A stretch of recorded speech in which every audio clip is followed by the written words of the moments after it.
Eli mä oon Rouhiaisen Reeta, on hankintajohtajana täällä Seteliikellä ja mä voin siltä, kun on uusia kasvoja, on vanhoja kasvoja viljelijäpuolelta ja on toiminut myös viljelijänä ja viherrakentajana ja myyjänä ja nyt ostajana. Eli sillä tavalla on kokemusta koko tästä meidän alasta, että jotain asioita tiedän tietäväni aika hyvin, mutta on paljon asioita, joita en tiedä. Mutta joo, me mennään nyt, tässä on kasveja ja lähden alusta yleensäkin, että lähdin keskustelemaan niistä asioista, että juteltiin alussa vuorovaikutuksesta, niin mitä asioita siinä vuorovaikutuksessa mun mielestä on, että on tämmöinen pieni jalkautuminen tähän yhteistyöhön.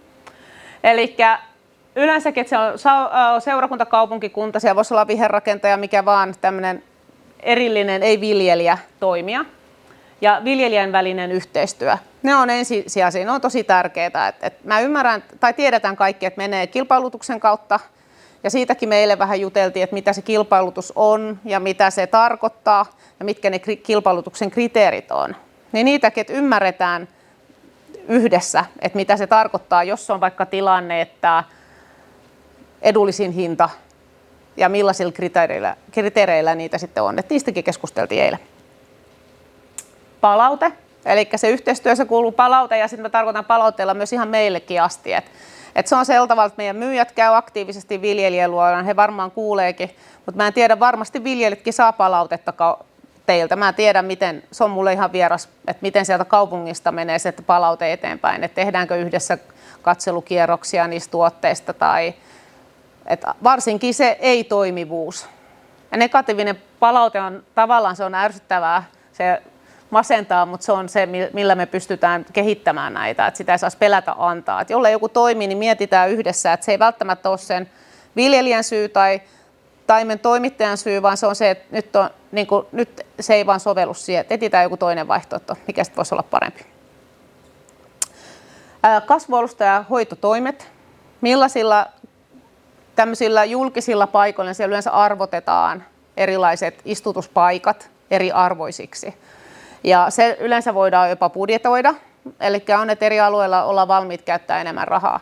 Mitä pitäisi olla jo siinä heti ymmärretty myös siis kasvihankinnoissa. Että se voi olla niin, että mennään jollain edullisilla edullisilla tuotteilla tai sitten voikin löytyä tuote, joka on todella helppohoitoinen. Se yhden kasvin hinta voi olla korkeampi, mutta sitten sen jälkeen se paljon moni muu työ onkin paljon halvempaa. Eli se hinnoittelu oli semmoinen, ja miten näitä ajatellaan, miten näitä kannattaa laskea ja miettiä ainakin sitä, niin siitäkin meillä oli eilen hyvät keskustelut. Lajikevalinnat ja valintakriteerit. No se on vähän tässä, mitä ollaan mentykin välillä, että jalostushan menee pitkälti tiiviiseen, kompaktiin, nämä on varmaan tuttuja sanoja, kun lukee tuolla. Ja sitten taas teidän tarpeissa se ei ole aina se paras vaihtoehto. Se luo tietynlaisia haasteita, että sitten sellaiset vähän vahvakasvuisemmat, puhutaan vaikka petunioista, niin ne kestää vaihtelevia olosuhteita paljon paremmin kuin semmoinen oikein tiivis. Siinä täytyy olla aika taituri kastelussa, ne vie vähemmän vettä, riippuen tietenkin siitä paikasta. Et ne on myös sellaisia, että tulisi ne oikeat valinnat oikeisiin paikkoihin ja yhdistelmiin. Ja tuossa hoitotoimessa, mä oon tänne kuvia nyt ottanut, nämä on vain Pan American Seedin tuotteita, mutta voi olla mistä valikoida vaan, että heinien, erilaisten kasvien, missä on lehdistö, niilläkin saadaan näyttävyyttä ja se tuo sitä helppoutta sinne, että niitä vähän ehkä pelataan meillä. Ja sitten tämä ajoissa avattu tarjouskilpa. Eilen mä kuulin, että oli seurakunta, joka lähetti sen maaliskuussa viljelijälle tarjouskilpan. Silloin viljelijä on jo aika lirissä, sanotaan, että pitäisi olla taimet purkissa, niin tuli tarjouskilpa pyyntö. Että sitten taas jossain tapauksissa se oli vuosi ennen, mikä on aivan niin kuin tosi hieno. Mutta siinä oli todella tiivis yhteistyö viljelijän kanssa. Et suunnitellaan jo tammikuussa seuraavan niin kuin vuosi eteenpäin, mikä oli taas aika hieno juttu, että he oli päässyt jo niin pitkälle. Että ne oli ne ääripäät, mitä eilen tuli esille. Ennakoiva kasvinsuojelu, se on semmoinen, mikä niin kuin ajatuksia voisi herättää siinä mielessä, että nythän torjunta-aineita poistuu koko ajan markkinoilta. Uusia kehitetään, mutta ne toimivuus on erilainen. Ei ole enää välttämättä tulevaisuudessa, kasvinsuojelu ei ole sellainen, että vaikka kirva nyt on joka viljelijän sellainen jokakeväinen ongelma, että löydän kirvan, ruiskutan sen pois, eli eliminoidaan. Niin se ei enää toimi sellainen ajattelumalli. Se on vähinä tulevaisuudessa, että on se balanssi sen luonnon ja niiden tuholaisten kanssa. Ja myös se pitäisi ehkä huomioida tulevaisuudessa osittain näissä tarjouskilvoissa. Että jos se kasvi on elinvoimainen, niin se myös kestää sen pienen ongelman siellä, pienen stressin. Ja se voi olla vaikka pieni määrä tuholaisia, tai sitten se voi olla jotain muuta. Se ei tarkoita, että ne pitäisi olla huonolaatuisia, mutta tuo biologinen torjunta on vain semmoinen yhtälö, että tällä hetkellä meidän kaikki taimien toimittajat käyttää integroitua torjuntaa. Siellä on biologinen mukana. Eli ansari käyttää käytännössä se on 98% vain biologista torjuntaa. Se on vaan, jos tulee joku, puhutaan hotspot, joku tällainen vaikka kirva, mitkä halutaan. Mutta yleensä sekin, jos on aikaa jäljellä, niin se hoidetaan biologisella. Eli siinä vaiheessa, kun viljelijä saa taimet, siellä on tuholaisia. Ja mä en ainakaan enää nykypäivänä sano, että olisi kaikki puhtaita. Se on niin kuin vähän liian sinivalkoista. Jos me käytetään biologista, niin siellä on aina, se on sitä balanssia. Niin viljelijän pitää tehdä se päätös. Jatkaako hän siitä päivästä, kun ne taimet tulee biologisella, vai ottaako hän kemiallisen? Jos hän ottaa kemiallisen, niin suosittelen aloittamaan ne käsittelyt heti. Ja jos se aloittaa biologisella, niin se tarkoittaa, että se balanssi jatkuu sen kauden. Eli tämä on vaan niin kuin sellainen ymmärrys, että tiedetään, että täällä ollaan iso murros, että kaupunkien ja seurakuntien pitää olla myös tietoisia tämmöisestä asioista, mutta se ei tarkoita sitä, että ne saisi olla kirvakuorutettuja ne kasvit. Se ei tarkoita sitä, mutta sanon, että tämä on tilanne, missä me nyt ollaan. Ja on myös paljon erilaisia biostimulantteja tulossa, mitkä vaikuttaa siihen kasvin energiatasoon, sen kasvuun, eli niistä tulee vahvempia, ne kestää paremmin niitä stressiolosuhteita.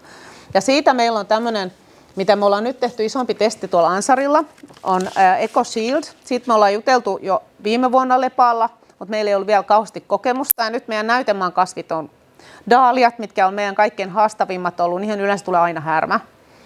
Ja meillä on ollut siellä verrokkikasvit, joille ei ole annettu, ja sitten on ollut näitä daalioita, joilla on annettu viikoittain yksi ruiskutus. 100 milliä 100 litraa vettä. Se on se maksimi EcoShieldin ruiskutus. Me lähdettiin siltä, me uskallettiin ottaa se riski, koska EcoShield, siinä ei oikeastaan ole kauhean suurta yliannistelun vaaraa. Ja siinä on ollut, meillä on semmoinen Irmeli tuolla Ansarilla ja sitten Mervi, niin molemmat on huomannut selkeän tehon. Ne on vahvempia, ne on kovakuorisempi se lehti, se on ihan selkeä ero siellä käytännössä. Ja me lähetettiin nyt sitten viime viikolla lehtinäytteet laboratorioon Hollantiin, tänne Intran, heillä on oma labra. Niin meillä on tutkittu se verrokkikasvi, siitä 80 grammaa nuoria lehtiä ja vanhoja lehtiä, ja näistä, mille me ollaan annettu viikoittain vanhat ja nuoret lehdet. Ja mä sain eilen sen analyysin, ja siellä näkyy se selkeä ero, mitä ne kasvit sisältää. Mutta mä avaan tätä enemmän, kun meillä on ryhmäkasvipäivät, missä on viljelijät, niin nämä on viljely ehkä teknisiä asioita, niin viljelijöiden kanssa sitten palataan niihin, ketkä tulee, niin mä käyn silloin niitä meidän tutkimuksia, että mä sain ne tosiaan eilen vasta. Mutta teillekin tiedoksi, sitä voi antaa vaikka siellä myöhemmässä. Mekin ollaan niin kuin tuolla näille Ansarilla ruiskutettu pihalla sitä. Niin se on semmoinen helppo tapa tehdä ja tuo sitä pitkäkestoisuutta ja kestävyyttä. Ja eikä tule mitään resistenssiä ja semmoisia pelkoja ei sen tuotteen kanssa ole. Sitten kriteerejä, mitä näitä nyt kun oli niitä erilaisia arvoja, niin on näyttävyys. Yleensäkin mitä me haetaan erilaisia näyttävyyksiä. Mutta usein on pitkäkestoinen kukinta, sitten näyttävyyttä voidaan korostaa värikontrasteilla, nämä on tuttuja juttuja, mutta toi lehdistö. Ja siellä on se sitten heinä tai joku koristepekonia tai kirjopeippi eli koleukset. Kestävyys, taas ollaan erilaisia kasvitaudit ja tuholaiset, mistä äsken puhuttiin. Lannoitus ja kastelutarve vaikuttaa siihen, niin muuttuvat sääolosuhteet. Et näillekin niin, eilen tuli hyvä keskustelu siitä, oli hautausmaa, niin sielläkin on hyvin erilaisia kasvupaikkoja. Tai kaupungeilla on merenrantaa, järvenrantaa, on varjosta, on paahdetta. Niin sielläkin on vähän eri tavoin pitäisi laittaa ne kasvualustat, tehdä erilaisia ehkä käsittelyjä. On sellaiset alueet, mihin se härmä tulee aina ja toisille sama tuote ei tule koskaan. Niin tämmöisistä asioista olisi myös hyvä keskustella, että mitkä siihen vaikuttaa ja miten niitä voisi kehittää, ettei olisi niitä ongelmia.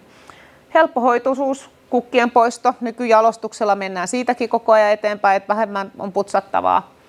Ja sitten tarviiko jotain kasvojen versoja tuenta, se on myös yksi hoitotoimenpide. Siinäkin jalostus pyrkii jo siihen, että vähemmän tarvitaan, mutta jos mennään korkeisiin kasvoihin, vaikka daaliaan, niin usein niitä tarvii tukea. Ja sitten millä voitaisiin tuuheuttaa sitä kasvua silloin kasvukaudella, eli ei enää viljelijällä, vaan siitä niin kuin teillä siellä hoitotoimenpiteessä. Osittainen latvonta istutusten yhteydessä, jo pieniä versojen latvomisia siinä samalla, niin sitten se lisää sitä kukintaa siellä loppukesällä. Sellaisia pieniä toimia, mitkä ei kauheasti maksa, mutta se tasoittaa sitä kukintaa.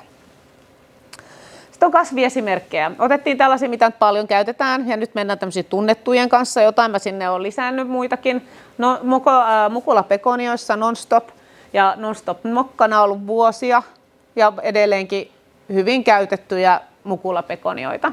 Hyvät ryhmät. Toi tummalehtinen on ehkä tasaisempi ja vähän tiiviimpi, ja siinä on hieno se kontrasti niiden lehden ja kukkavärin erolla tai välillä. Syngäntäjalosteesta löytyy Swing. Siinä on menty vähän tiiviimpään kuin non-stop. Et jos tuntuu, että se on vähän iso, niin sitten voisi kokeilla tätä Swingiä. Hyvin samanlainen, samat värit löytyy kummastakin. Nämä on niinku sellainen, että sieltä voi, näin kun on entinen viljelijä myös, niin oli hävikkiprosentit oli aika merkittäviä juttuja. Niin silloin aina miettii, että jostain non-stopista tai jostain joutuu viljelemään yli aika paljon. Ja sitten kun kokeili jotain muuta, niin huomasi, että tässä onkin ero. Että se on sama lopputulos, hyvin saman värinen, että kuluttaja ei sitä näe, mutta se voi olla viljelijä, voi olla merkittävä. Että siinä, että tämä Swing voisi olla tasaisempi, mitä toi non-stop. Sitten Limitless edustaa taas toisenlaista. Siinä on lähdetty etsiä suurta kokoa, kukkakokoa ja näyttävyyttä. On paikkoja, jossa tarvitaan sitä. Ja se on kooltaankin isompi. Eli semmoisellekin on tarve paikassaan. Täältä löytyy sellaisia värejä, mitä muista ei löydy. Semmoisia sävytteisiä on persikan ja aprikoosin ja omenan kukan värisiä, nättejä yhdistelmiä jonnekin massaistutukseen toimii hyvin. Selkeästi vahvempi kuin sitten taas joku Swing. Jossain isommassa kukkapedissä tämä voisi olla ihan loistava vaihtoehto. Siellä sallitaan semmoinen tietynlainen eläminen siinä kasvussa paremmin kuin sitten taas jossain ehkä haudoilla, missä täytyy olla vähän ryhdikkäämpää ja tasaisempaa. Ja Limitless-ryhmästäkin löytyy niitä perusvärejä, että se ei ole vaan nämä erikoisvärit. Sitten kesäpekoniaan mennään. Meillä on tuossa pihalla ollaan laitettu muutamia esimerkkejä. Ja mä otin tähän tämän Top Spinnin, koska tämä on sellainen, mikä nyt nousee tuolta esille. Tämä on suht uusi ryhmä, todella nopea, mikä on taas viljelijällä iso etu. Pekonia vaatii paljon lämpöä, joten kustannukset on korkeat. Ja silloin, jos halutaan hintaa alemmas, niin silloin täytyy miettiä se lajike jo, että se on jo oikein, millä lähdetään. Että siellä on joku viikon tai puolenkin viikon säästö näkyy euroina viljelijällä. Eli Top Spin on nopea, se kestää viileätä lämpötilaa, eurekaa ja muita ryhmiä paremmin. Sen kukkakoko on tosi iso, mutta silti se pysyy matalana. Se on tuolla noissa ruukuissa ja sitten meillä oli pation päässä ne kasvulavat. Ja siinä oli esimerkiksi tämä Top Spin. Se yleisilme on siisti, vaikkei sitä olisi just nypyttykään. Se tulee siitä, kun ne kukat on aika isot. Ja sitten se kukka-asento on erilainen. Siinä on eurekaa mun mielestä siinä vieressä, jos muistan, että oletan, että se oli eureka, niin se on taas ihan erilainen. Mutta silläkin on, eurekallakin on oma paikkaansa. Mutta se just, että näkee ne rinnakkain, että niissä on eroja. Sitten usein tämmöiset uudemmat ryhmät, niin ne ei tule sinne tarjouskivan tai teidän tietoon, jollei niistä puhuta. Että ei ole välttämättä ajan tasalla olevaa tietoa. Sitten jos me halutaan vähän isompaa, vähän korkeampaa, niin sitten on Top Hat. Erittäin iso kukallinen. Tosi kaunis se versosto, sellainen vahvat ne kukkavarret, ne tulee nätisti ylös. Ja siinä on myös nopeus viljelijälle. Ja sitten tuossa on matalampi kuin Big ja Dragon Wing. Eli jos haetaan niin suurta kuin ne, niin sitten tämä jää vähän matalammaksi. Et siinäkin täytyy tietää. Ja Dragon Wingin loppukesän kukinta on tosi hyvä. Ja tässä on vielä Top Hat. Ja mä oon ottanut nämä puutarhat, nämä mun omia kuvia, niin on verrattu Top Hat kasvaa aika isoksi, niin tässä on Big rinnalla. Niin samassa vaiheessa ne oli aivan erilaiset. Big ja Dragon Wing, nehän on upeita loppukesästä, siis aivan mielettömiä, mutta silloin kun se kukostus pitäisi olla varhaisempaa, toki sitten ei tule samanlaista, niin silloin tämä Top Hat se on kyllä tosi hyvä. Mutta toki se kukkamalli ja muoto on eri. Tässä on Bionic, joka on meidän lainausmerkeissä Dragon Wing, kukkii nopeammin, mutta ei tee niin pitkää sitä Dragon Wingin sellaista, miksi se on häntämäinen kukka tai miksi tämä nyt sanotaan. Tämä jää pienemmäksi. Se näkyy noissa, kun ne kukkii, niin se on vähän lyhyempi se kukkaterttu. Mutta mun mielestä voisi ajatella, että korvaa sen. Se ei ehkä silloin, kun Dragon Wing on parhaillaan, niin se on Dragon Wing ja siihen ei pysty ketään muu, mutta tämä aloittaa sen runsaan kukinnan huomattavasti aikaisemmin. Et siinä mielessä se näyttävyyden pituus on runsaampi. Ja tästä löytyy vihreä ja tummalehtisiä molempia. Sitten mennään vähän alaspäin. Tämäkin oli tuolla ulkona. Tämä on mun henkilökohtaisia suosikkeja. Toki tässä ei ole värejä. Tämä on tämä valkoinen bowler hat, tummalehti, ihan puhtaan valkoinen kukka. Ja tuolla näkee hyvin, että vaikka se kukka on jo ihan loppusuoralla, niin se on puhtaan valkoinen. Siinä samassa kukkatertussa on vanhoja kukkia ja uusia kukkia, kun katsoo lähempää. Ne on kaikki yhtä valkoisia. Sitten ihan loppumetreillä se vasta ruskistuu. Et se voisi olla myös, että löytyisi pointteja sieltä helppohoitoisuudelta. Varmaan joutuu putsaa, mutta ei välttämättä ihan niin usein. Tämäkin on aika uusi, tämä ei ollut kauan vielä.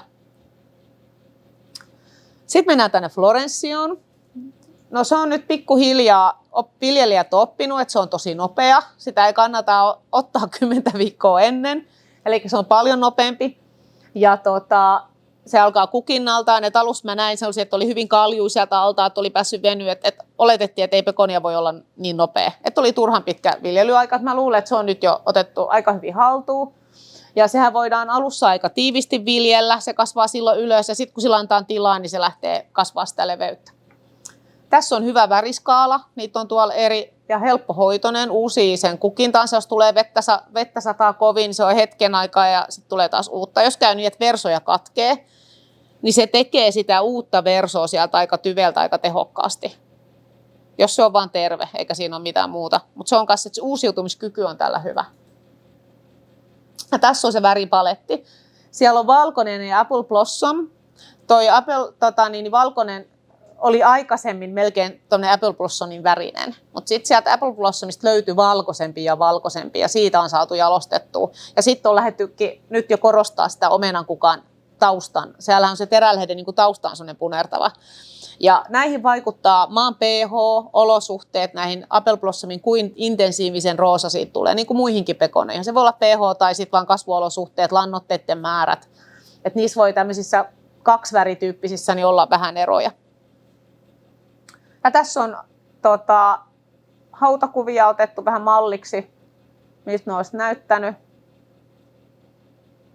Tämä ryhmä.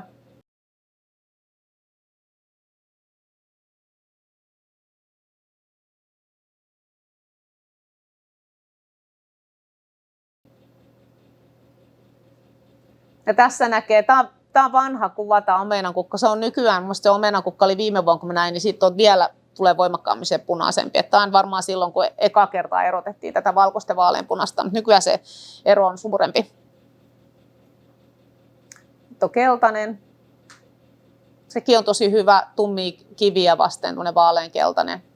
Mennään elatioriin, eli näihin ruusupekonioihin. Parkkos on varmaan se, minkä kaikki tuntee, ja se on monella siellä aina tarjouskilvassa. Sitten valitettavasti parkkos joudutaan vaihtamaan palladiinilla, perseparedilla tai jollain muulla punaisella pekonialla, niin siellä on tullut nyt jo uusia. Et parkkos jossain vaiheessa meinattiin ottaa jo pois, koska jalostaja katsoo, että nämä jotkut muut laikkeet on jo mennyt sen ohi, mutta sillä on niin vahva brändi, että sitä ei voi ottaa pois sen nimen takia, joten se tulee takaisin. Et se siellä toistaiseksi varmaan nyt sitten pysyy. Petulia menee tiiviimpään, kukkakoko pienempään, kukkamäärä on paljon suurempi ja tietenkin kukkakoko oli pienempi. Löytyy Mokka Orange, todella hieno kontrasti, kirkkaan oranssi ja tumma lehdistä. Pysynyt kasvu niin tosi hyvin ryhti tähän asti. Et sen huomaa siinä, kun vertailee, että me ollaan oltu tosi tyytyväisiä, mutta tämä on nyt ensimmäinen kerta, kun me päästiin sitä kokeilemaan. Halo tuli tänä vuonna. siitä Hollannista saatiin raporttia, se on ollut siellä jo isommalla mittakaavalla ja siinä on viljelijöille positiivinen uutinen. Hollannissa 2 viikkoa nopeampi kuin Parkkos. Ansarilla se oli 1,5 viikkoa, voitte Anselmilta vielä jutella, mutta siellä ainakin oltiin tosi tyytyväisiä tähän haloon. Ja se on toiminut myös hyvin. Ja nyt meillä on tuolla patiolla on 1 numerolajike tämän jalostajan, koppeelijalostaja, mikä voi olla 25 uutuus. Se on nyt meitä odottaa kommentteja. Se on vähän enemmän tämmöinen helakanpunainen, myös nopeatempoinen, että sopisi tähän haloon rinnalle, mutta väri olisi vähän eri. Ja tässä on Petulia Candy, toimii hyvin tämmöinen pieni siro, voi jäädä vähän matalaksi välillä, jos on oikein kylmää. Ja sitten on Beloved, mitkä on myös tuossa ulkona. On taas tämmöinen puolikerrannainen pekonia, toimii hyvin myös ulkona. Se on myös jalostettu ulko- ja sisäkäyttöön. Siellä on myös semmoinen Sunny-sarja tuossa ulkona, ne on vierekkäin. Se on vähän samanlainen kuin oli tämä Beloved, mutta kukkakoko on isompi ja se on semmoinen litteä kukka, flat kukka, mutta se kerrannaisuus menee tosi nätisti. Ja se toimii myös hyvin ulkona. Molempien kukkien asento on tämmöinen vähän pysty, eli jos sataa, niin se valuu sieltä pois. Jotkut kerrannaiset on enemmän pystyynpäin, niin ne kerää sitä kosteutta ja silloin homekin muodostuu niihin helpommin. Lehtipekoniat on myös tuloa semmoista rauhallisuutta, siellä on paljon eri väriyhdistelmiä varjosalle, puolivarjosalle paikalle. Ihan paahteeseen ei ole suositeltavaa. Ja näissä kannattaa aina muistaa pekoniossa, että semmoinen karaisu on paikallaan. Kun ne tulee viljelijällä olosuhteista, niin silloin usein tulee, että voi tulla laikekuutta, pientä paloa. Niin se, että jos on mahdollista valita istutuspäivää pilviseksi tai auringossa on tällainen aurinkoinen, niin suojata niitä. Tai pitää jossain ne yön yli 2. Että se karaistu on pekonian kohdalla tosi tärkeää. Ja tässä nyt on vain esimerkkejä, mitä värejä. Siellä on tosi paljon näitä väriyhdistelmiä, mitä voidaan käyttää. Verenpisaran uusia laikkeita. Puhutaan nyt, että on tullut varmaan niin kuin yli 10 vuotta sitten on muuttumaan tämä verenpisaran jalostus. Tällä hetkellä se on vähän hiljaisempaa, niin tuli nämä uudet, hyvin tiiviit, tasaiset. Yksi pöytä valmistuu samana päivänä, nuppuja ihan hurjat määrät.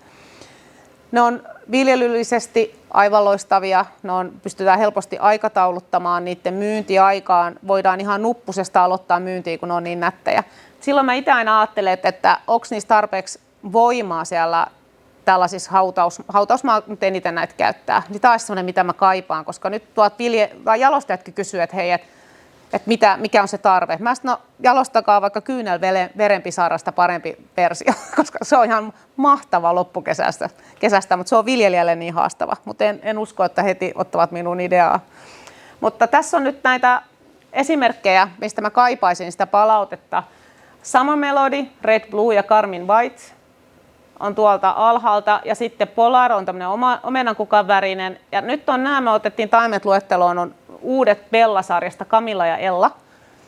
Nämä on pikkasen, siellä luokitellaan kasvutapoja, niin nämä on sitten moderate, eli kesken. Nämä on pikkasen vahvempia kasvultaan kuin ne ihan tiiviimmät. Niin mä ajattelin, että nämä voisi toimia hyvin, mutta ei ole mitään kokemusta. Eli jos haluaa, niin ne voisi olla sellaista, mitkä toimisi paremmin, ettei ne jää sinne liian mataliksi. Välillä on sillä tavalla, että ne jämähtää siihen koko luokkaan, mutta tämä on vaan se, että tarvitsen lisää tietoa siitä. Sitten on piikkonen koralle, ne on edelleen olemassa. Ne on taas aivan erilaisia viljellä. Ehkä vähän voi olla haastavampia siellä istutusvaiheessa. Ne ei ole niin ryhdikkäitä, mutta sitten taas jos mennään sinne loppukesän kukintaan, niin ne voi mennä ohi näiden tiiviitten laikkeiden. Mutta tämäkin on vaan niin semmoinen, mihin mä itse olen törmännyt. Haluaisin keskustelua enemmän näistä verenpisaroista. Sitten vielä nopeasti mennään impat läpi, eli erilaiset ahkeraliisat on näitä puutarhaan käytettyjä, aurinkoliisoiksi puhutaan. Siellä on erilaisia ryhmiä, eli on sellaisia, missä on jalostuksessa käytetty balsameita, erilaisia balsameita enemmän, niiden juuristo on vahvempi kuin perinteisen Guinean liisan.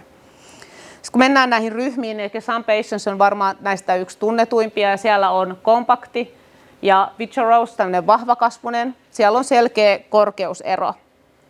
Ja tässä on sellainen, että me itsekin aina kömmähdetään välillä, koska mistä niitä sitten ostetaankin, niin ne pitäisi olla selvemmin merkattuja, että onko se sitä kompaktia vai ei. Ja tässä ainakin viime vuonna oli, että oli mennyt pakkaukset varmaan meilläkin sekaisin täällä jotain, että mitkä ei mennyt suoraan asiakkaalta. Että se on semmoinen, että on huomioinut sen, että siellä on kahta, on tiivistä ja voimakas ja niillä on korkeusero. Et silloin kun suunnitellaan jotain penkkejä, niin se on aika tärkeää, että tietää, että ne on niinku oikealla korkeudella. Että me ymmärretään tuo ongelma ja yritetään parantaa niitä merkintöjä, ettei tapahtuisi näitä. Mutta ne on erittäin kestäviä. Se on siinä, kun ne istutetaan, niin eilen puhuttiin, eli silloin se istutuspaikka pitää olla kostutettu etukäteen. Eli mieluummin jo pari päivää ennen, kun haudat, kun ne istutuspesät laitetaan, niin pitäisi kastella silloin oikein hyvin, että ne ehtii olentua pari päivää. Ja sen jälkeen se istutus, näillä on hyvin vahva juuristo. Mahdollisesti, jos siellä näkee, että se juuri menee jo ympyrää, yleensä ei, koska se on kumminkin aika lyhyt se viljelyaika, mutta jos se on, niin vähän löyhentää sitä juurimassaa, että se lähtisi sieltä ulos sieltä paakusta. Kun nyt törmättiin siihen, että monet kastelee sen istutuksen jälkeen. Jos tämmöinen paljon vettä käyttävä, vaikka nämäkin menee paljon vähemmällä kastelulla kuin tavalliset ahkeraliisat, niin jos se saa siihen tyvelle vaan sinne paakulle vettä, niin eihän silloin ole tarvetta lähteä sieltä paakusta hakea sitä vettä muualta. Se juurtumisaika on paljon pidempi. Kun se tehdään niin, että se istutusalusta on kunnolla kostutettu ja se on olentunut ja sen jälkeen istutetaan, niin pääsette paljon helposti.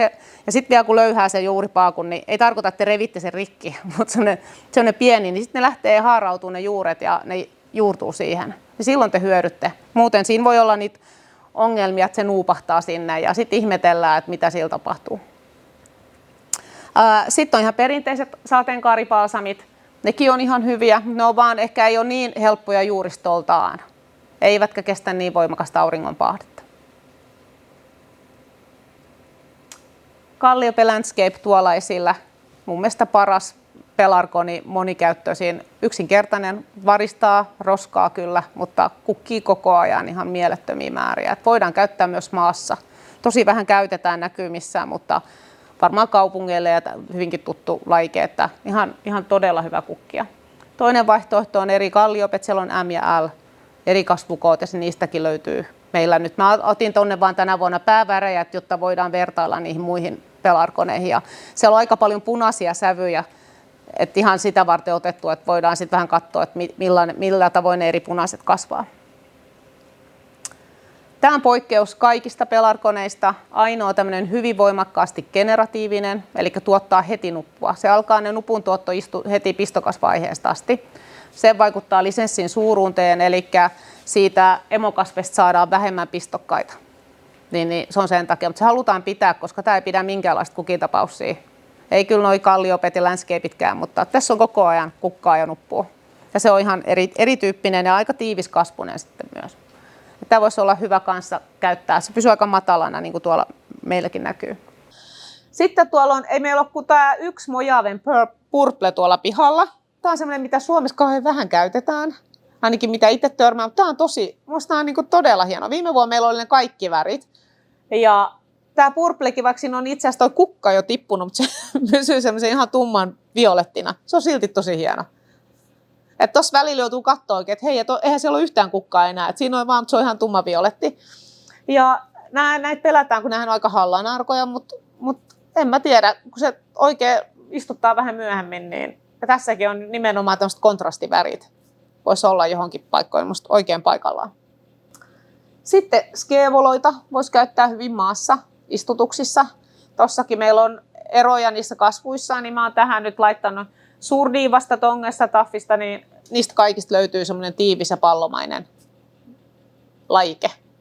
Mutta voi olla, niin kuin suurdiivassakin, niin siellä on myös isokasvuisia laikkeita, että sit täytyy tutustua niihin laikkeisiin vähän paremmin. Tuossa ne näkee aika hyvin nyt, että mitkä on. Sitten siellä on se Snow Blankettikin, niin sehän on todella valkoisista tosi hyvä nyt, että se terälehti nousee oikein hyvin siihen esille. Että välillä se valkoinen, että sieltä tulee sitä vihreätä enemmän, mutta nyt se Snow Blanket tekee sen valkoisen peiton siihen. Sitten on vielä Vertigo, mikä löytyy myös tuolta. Erittäin näyttävä koristeheinä. Sitten on tosi välivihreitä. Monella toi senekki ei ole kyllä kukkinut, mutta se on kuulemma riski, että kukkii. sitten mä laitoin tähän tämmöisiä yhdistelmiä lähinnä, että mitä ideoita voi olla. Että ei tarvitse olla kukkia, niin silti siinä on murattia ja koleusta ja impatienssia. Ja sitten lannoitus, Osmocoat. Suosittelen sellaisille paikoille, millä halutaan varmistaa se lannoitus. Ei tarvitse kuin kertaa lannoitus tehdä, niin se on sitten koko kesäkausi lannoitettu sillä. Ja tässä on sen Lemströmin Jarmon, kaikki varmasti tietää ja tuntee, tai tunsi, hän nyt on jo valitettavasti pois mennyt, mutta tämä on hänen ottamat kuvat ja hän sanoi, että vitsi tässä Reeta nyt, katso tätä Osmocoatia, toi on heidän hauta, tai heidän sukulaisten hauta, ja siellä on semmoinen istutuspesämuovinen, mihin laitetaan vettä.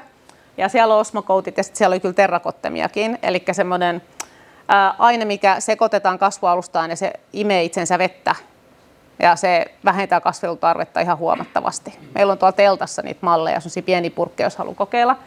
Ja sitten tässä oli joku naapurihauta. Siitä ei tiedetä, miten on hoidettu, mutta hän oli ylpeä siitä vaan. Minusta on hyvä esimerkki, että sillä, miten se on perustettu ja miten se on tehty, niin tosi pienellä työlläkin saadaan näyttävää. Ja tässä on nyt tällainen hitaasti hallitusti liukeneva lannoite yhdistettynä tuohon terrakottemiin, niin se säästää luontoa, se säästää rahaa, vaikka se on se kustannus. Ja se estää sen, että ne ravinteet liukee minne, vaan ne pidättää, se terrakotten pitää ne siinä. Ja sitten tuossa nyt on kasvualustaan, se täytyy olla oikeanlaisella kasville. Terrakottemissa on pieni määrä polymeereja, hyvin pieni, mutta siitä on tullut keskustelua joskus kysytty, niin kyllä siellä ihan pieni on, mutta se on niin pieni, että monissa lannoitteissakin on saman verran ja hyvin paljon enemmän tai jotain muuta käytetään, että mä en näe. Ja tämmöinen joku hautausmaa, joka muutenkin on erityistä kasvualustaa, ei käytetä muualla, niin siellä se en näe sitä suurena riskinä kyllä. Mutta sitä kannattaa kokeilla, jolle ei ole vielä kokeillut. Näin. Ja siinä on tästä terrakottemin hyödyistä vielä, että vedenpidätyskyky, kastelun tarve paljon vähäisempää, ravinteet ei huuhdelu. No sitten tietenkin, jos käytetään kylväalustassa, niin silloin siinä on hyöty, vähempi kastelutarve ja sitä myöden itävyys paranee. Ja silloin, kun se kosteus on tasaisesti siellä kasvualusta, niin myös juuret hakeutuu sinne joka puolella tasaisempi. Ja silloin myös mikrobieliöstö on aktiivisempaa. Ja sitä kautta parempi vastustuskyky ja stressinhallinta. Ja siinä on myös vulkaanista laavakiveä, mikä sitten rakenteena ilmavoittaa kasvualustaa.